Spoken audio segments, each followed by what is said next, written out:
اللہ فرماتے ہیں وَنُنشِئَكُمْ فِي مَا لَا تَعْلَمُونَ، اور ہم تمہیں پیدا کر لے ایسی صورت میں جس کو تم نہیں جانتے ہو۔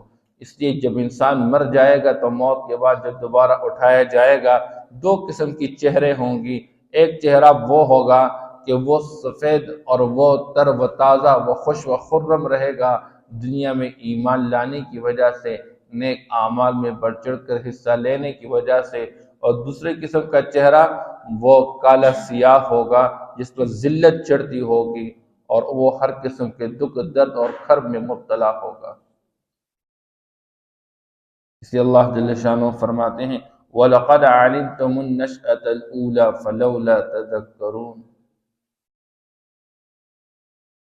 اے دنیا کے انسانوں، تم تو پہلی مرتبہ کی پیدائش کے حالات کو خوب جانتے ہو، تم کیوں نصیحت حاصل نہیں کرتے ہو؟